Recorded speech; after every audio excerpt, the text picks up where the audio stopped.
ధర్మవరం పట్టణం బాలుర కళాశాల మైదానం సంక్రాంతి వేడుకలతో మార్మోగిపోయింది.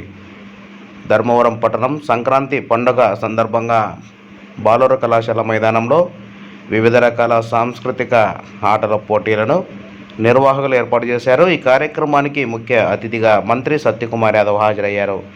ఈ సందర్భంగా హమాలీలకు ఇసుక బస్తాలు మోసే పోటీ కార్యక్రమాలని మంత్రి ప్రారంభించారు. ఈ సందర్భంగా పలువురు ఔత్సాహికులు ఇసుక బస్తాలను మోశారు.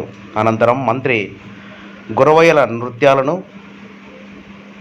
కీలుగుర్రాలు, మరగాళ్ళు చేసిన నృత్యాలను ఆసక్తిగా తిలకించారు. అనంతరం కేరళ డ్రమ్స్ని మంత్రి స్వయంగా వాయించడంతో ఆద్యంతం కార్యక్రమం మొత్తం ఉత్సాహంగా ఉల్లాసభరితంగా సాగింది. ఈ కార్యక్రమంలో రాష్ట్ర జనసేన పార్టీ ప్రధాన కార్యదర్శి చిలకం మధుసూదన్ రెడ్డి, బీజేపీ అనంతపురం జిల్లా అధ్యక్షులు సందిరెడ్డి శ్రీనివాసరెడ్డితో పాటు Dharmavaram RDO Mahesh, municipal commissioner Pramod కుమార్తో పాటు పలువురు బీజేపీ నాయకులు, కార్యకర్తలతో పాటు ధర్మవరం పట్టణానికి చెందిన ప్రజలు పెద్ద సంఖ్యలో ఈ కార్యక్రమాలను తిలకించడం జరిగింది.